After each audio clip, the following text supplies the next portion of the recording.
ভুল হওয়াই মানুষের স্বভাব, কিন্তু ভুল হওয়ার পরে ভুলের উপর অটল থাকা যাবে না। শয়তান আর মানুষের মধ্যে এই মৌলিক পার্থক্য। শয়তান ভুল করে ভুলের উপরই আছে, ঠিক কিনা? ক্ষমা চায় নাই, কিন্তু আমরা সকালে ভুল করলে দুপুরে মাপ চাই কার কাছে? 19 সালে ভুল করলে 20 সালে মাপ চাই কার কাছে? মৃত্যুর আগ পর্যন্ত আমরা ক্ষমা চাইলে ক্ষমা করে দিবে কে? সব সময় 24/7 তওবার দরজা খোলা, দুইটা সময় ছাড়া। ভালো করে মনে রাখবেন, মুখস্থ ঠোঁটস্থ যেন থাকে। দুইটা সময় তওবা কবুল হয় না, চিৎকার করে বলেন কয় সময়? এক হলো বাদাল গরগরা, গরগরানি যখন আসে, মালাকুল মাউত যখন চলে আসে, মালাকুল মাউতরে যখন দেখে ফেলবেন তখন তওবা কবুল হবে নাকি? কথা কন। ফেরাউনের নাম শুনছেন? ওরা যখন আল্লাহ লোহিত সাগরে ডুবাইয়া পানি খাওয়াইতে লাগলো, পানি খাইতে খাইতে পেটটা হয়েছে এত বড়, আর পানি খাইতে পারেন। এরপর হাত তুলে কয় আনা মিনাল মুসলিমিন, কোরআনের আয়াত, আনা মিনাল, হাত তুলে কয় আমি মুসলমান। ফেরাউন না বলে মুসলমান, আমরা যাবো কই? কথা কন। ফেরাউন হাত তুলে কয় আনা মিনাল মুসলিমিন, আল্লাহ কয় টাইম ইজ আপ, দেরি করছস, অনেক সময় দিলাম, অনেক সুস্থ রেখেছি, ক্ষমতা দিয়েছি, দাপট দিয়েছি, তখন যদি ঘাটটা নত করে, মাথাটা নত করে একবার ক্ষমা চাইতি, ফেরাউন তোরেও ক্ষমা করে দিতাম। কিন্তু সময় শেষ হওয়ার পরে আমি মুসলমানদের অন্তর্ভুক্ত বললে কোনো লাভ হবে নাকি? আল্লাহ বলল সময় নাই, সময় শেষ। কারণ মুসা আলাইহিস সালামের চাচাতো ভাই অনেক দাওয়াত দিল, যাকাত দে, কারণ কে জাকাত দিব না, এই সম্পদ আমি কামাইছি, আল্লাহ দেয় নাই। মুসা আলাইহিস সালাম বললেন তাহলে আযাবের অপেক্ষা কর, আযাব চলে আসে। আল্লাহ বলেন মুসা সেফ জোনে যাও, সরো, এখনই আযাব। ফাখাসাফনা বিহি ওয়া বিদারিহিল আরদ, পুরো ফাইয়ুমের জমিনটার আল্লাহ কাঁপিয়ে দিলেন, আর কারুনকে সহ পুরো সম্পত্তি তার জামিনের ভিতরে দাবিয়ে দিলেন। হাঁটু পর্যন্ত কারুন দেবে যায়, ভাবছে উঠে যাবে, কোমর পর্যন্ত দেবে যায়, ভাবছে উঠে যাবে, গলা পর্যন্ত যখন দেবে যায় আর সুযোগ নাই। কয় মুসা আমার সব সম্পত্তি তোরে আর তোর আল্লাহরে দিয়ে দিলাম, আমারে বাঁচা, আমারে সব সম্পত্তি তোর আর তোর আল্লাহর, আমারে খালি বাঁচা, চাচা আপন প্রাণ। আল্লাহ বলে সময় শেষ। তার মানে বাদাল গরগরা তওবা কিন্তু আর কবুল হয়। এই হলো একটা। নাম্বার 2, বাদা তুলুই শামস মিন মাগরিবিহা, প্রতিদিন চাঁদোলাতে সূর্য কোন দিক দিয়ে ওঠে? কথা কয় না? পূর্ব দিকে। কিয়ামতের আগ দিয়ে সূর্য আর পূর্ব দিকে উঠবে না, পশ্চিম দিক থেকে উঠবে। যেদিন প্রভাতে পশ্চিম দিক থেকে সূর্য উঠবে, ওই দিন থেকে তওবার দরজাটারে বন্ধ করে দিবে কে? তার আগ মুহূর্ত পর্যন্ত জীবনে যত গুনাহ করেছি, অন্যায় করেছি, চোখের পানি ছেড়ে ক্ষমা চাইলে ক্ষমা করবে কে? শয়তান আল্লাহরে চ্যালেঞ্জ দিছে, আল্লাহ তুমি আমারে জাহান্নামে পাঠাবা, আমিও তোমার বান্দা করে লই একসাথে জামাতে ঢুকমু, একা ঢুকবো না, একা যাব না, তোমার বান্দাদেরকে সবগুলারে জাহান্নামী বানাইয়া তারপরে ঢুকমু। তোমারে চ্যালেঞ্জ দিলাম, একটারও জান্নাতে ঢুকাইতে পারবা? আল্লাহকে তুই আমার চ্যালেঞ্জ দিলি? আমি তো সব রাজার বড় রাজা, মহারাজা, আমারে চ্যালেঞ্জ দেশ, এত সাহস পাইলি কই? তুই আজীবন ওয়াসওয়াসা দিয়ে পাপ কাজ করাবি, একদিন তাফসীর মাহফিলে এসে আমার বান্দা ক্ষমা চাবে, আমি মাফ করে দেবো, তুই কি করবি? আজীবন অন্যায় করবে, আজীবন পাপ করবে, জুলুম করবে, একদিন চোখের পানি ছেড়ে আমার কাছে কান্নার মতো কান্না করলে আমি সব গুনাহ মাফ করে দেব। এজন্য আল্লাহ বললেন ইয়া আইয়ুহাল্লাযীনা আমানু তুবু ইলাল্লাহি তাওবাতান নাসুহা, ভুল করেছো তওবা করো, মাফ করবে কে? সাইয়েদনা আদম আলাইহিস সালাম ভুল করলেন, দুনিয়ায় এসে শত শত বছর কাঁদলেন, কিন্তু ক্ষমা হয় না। আল্লাহরে বললেন আল্লাহ কি করলে ক্ষমা পাবো বলো? ফাতালাক্কা আদামু মির রাব্বিহি কালিমাতিন ফাতাবা আলাইহি, আল্লাহ বললেন ও আদম তোমারে কিছু কালেমা শিখাইয়া দেই, এই কালেমাগুলো দিয়ে আমার কাছে দোয়া করো, ক্ষমা করে দেব। আল্লাহ শিখাইয়া দিলেন ও আদম দুই হাত তুলে চোখের পানি ছেড়ে আমার কাছে পড়ো, রব্বানা, পড়েন, রব্বানা যালামনা আনফুসানা ওয়া ইল্লাম তাগফির লানা ওয়া তারহামনা লানাকুনান্না মিনাল খাসিরিন। এটা শিখাই দিয়েছিল আল্লাহ। আল্লাহ আমি জুলুম করেছি, অন্যায় করেছি, ভুল করেছি, পাপ করেছি, তুমি যদি ক্ষমা না করো ক্ষমা করার কেউ নাই, ঠিক কি না? আমরাও পাপ করলে এই দোয়াটা পড়ার দরকার আছে না নাই? 5টা শর্ত সাপেক্ষে আমাদের তওবা কবুল করবে কে? তওবা কবুল হওয়ার কিছু শর্ত আছে, 5টা। কয়টা? চিৎকার মেরে বলতে হবে, তওবা কবুল হওয়ার শর্ত কয়টা? 1 নম্বরে হচ্ছে আল ইকরা, acknowledgement. You have to give the acknowledgement that you are the greatest sinner on earth. আপনাকে ঘোষণা দিতে হবে যে আপনি পৃথিবীর সবচেয়ে বড় পাপী। 1 নম্বর শর্ত, আপনি বলেন যে আল্লাহ আমার চেয়ে বড় পাপী নাই, আকাশের নিচে জমিনের উপরে আমি সবচেয়ে বড় পাপী, এমন কোনো পাপ নাই যেটা আমি করি নাই, ঠিক কি না? 1 নম্বরে পাপের ঘোষণা দেন।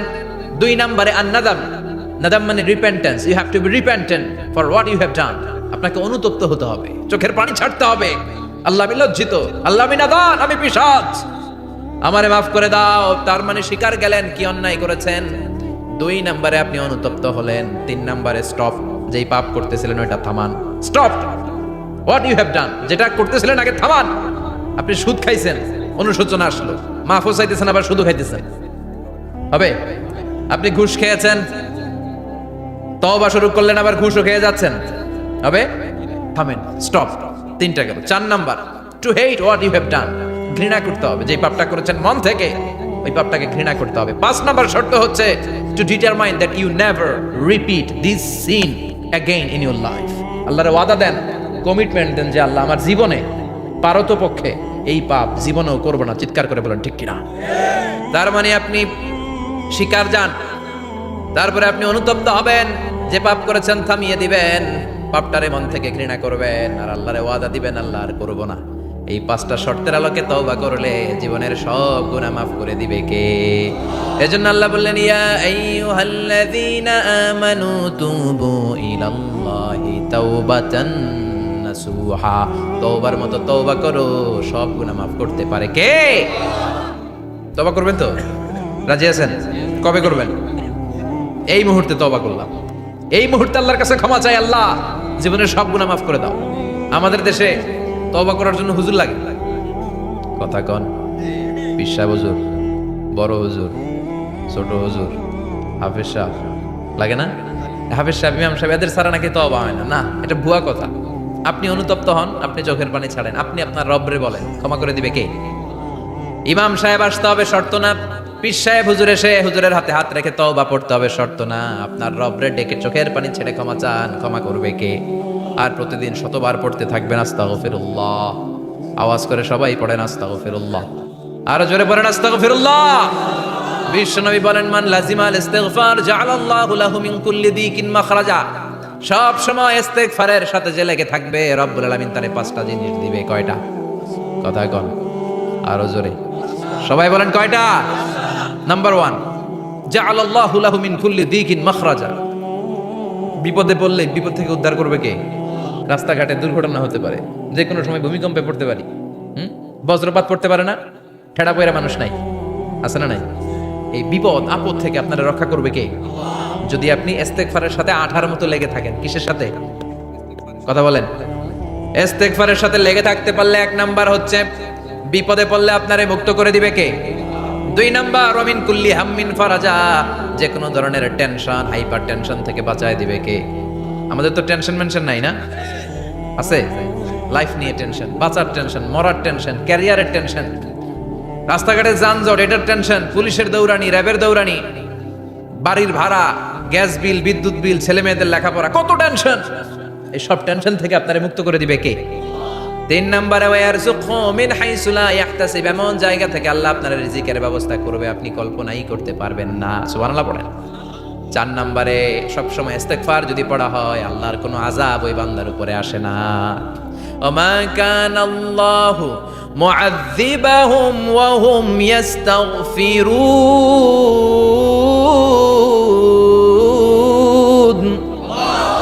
যতক্ষণ আমার বান্দা আমার কাছে ইস্তেগফার পড়তে থাকে, আমার কোনো আযাব বান্দারে পাবে না। যতক্ষণ ইস্তেগফার পড়বেন, আল্লাহর কোনো আযাব আপনার উপর আসবে না।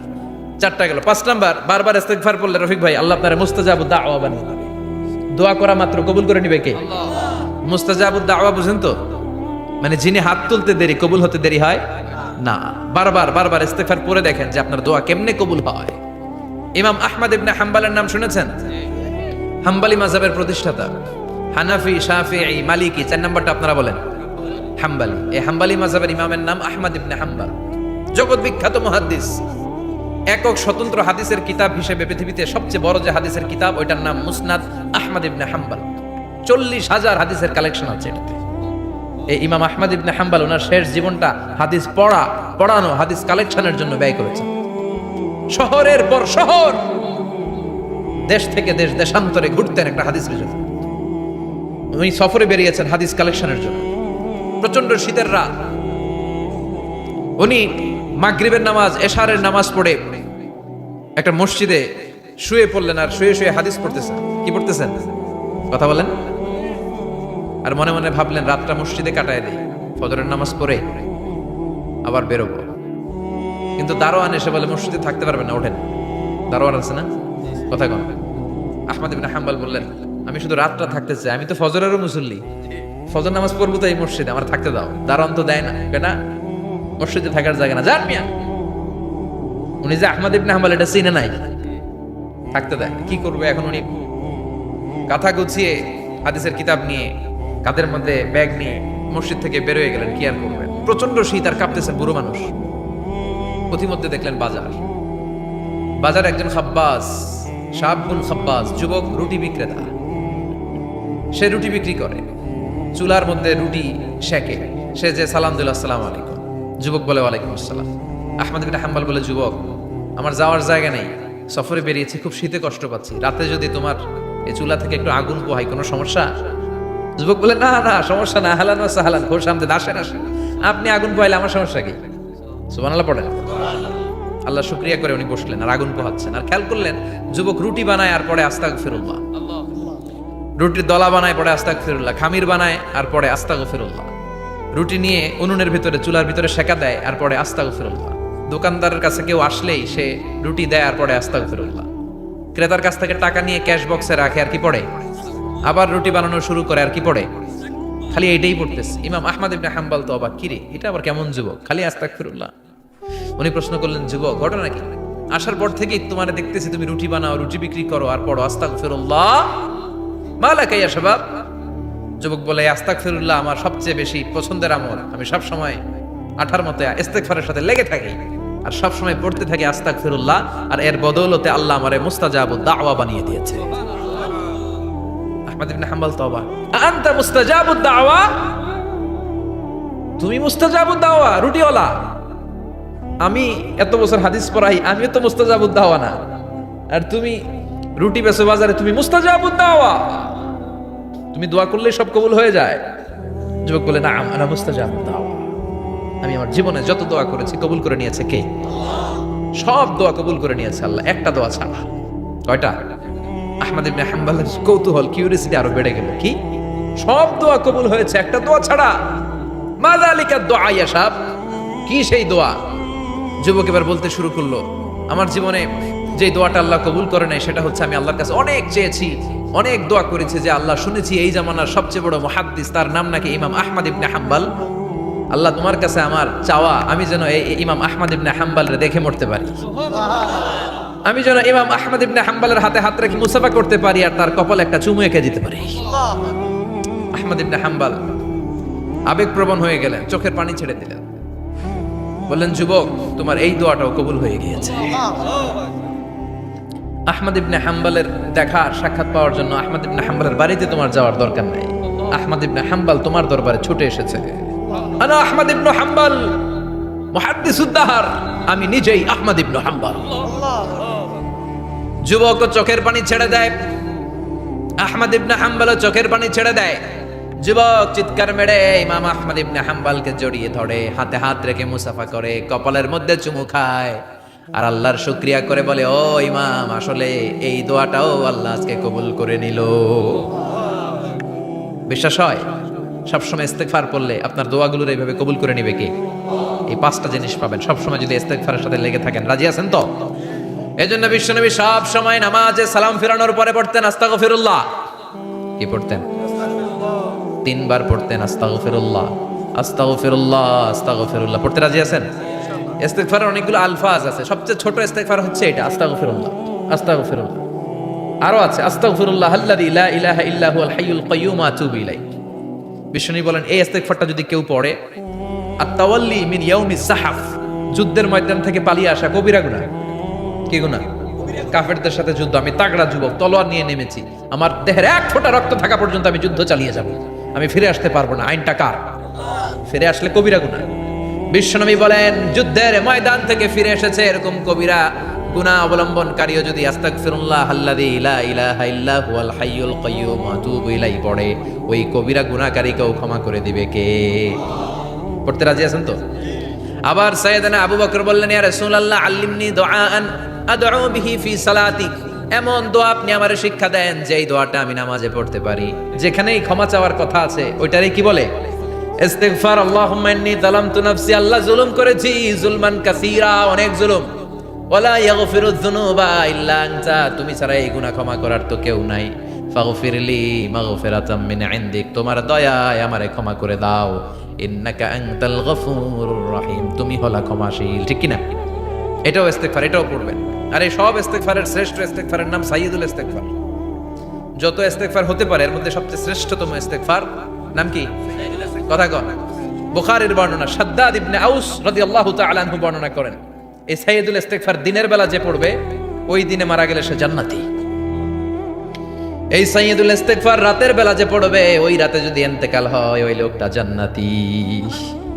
আল্লাহুম্মা আনতা রাব্বি লা ইলাহা ইল্লা আনতা খালাকতানি ওয়া আনা আবদুক ওয়া আনা আলা আহদিকা ওয়া ওয়া'দিকা মাস্তাতা'তু আউযু বিকা মিন শাররি মা সানা'তু আবুউ লাকা বিনি'মাতিকা আলাইয়া ওয়া আবুউ লাকা বিযামবি ফাগফিরলি ফাইন্নাহু লা ইয়াগফিরুয যুনুবা ইল্লা আনতা। সুবহানাল্লাহ পড়েন। আজকে রাতে পড়ছেন, মারা গেলে জান্নাতি। চিল্লায় পড়েন আল্লাহু আকবার।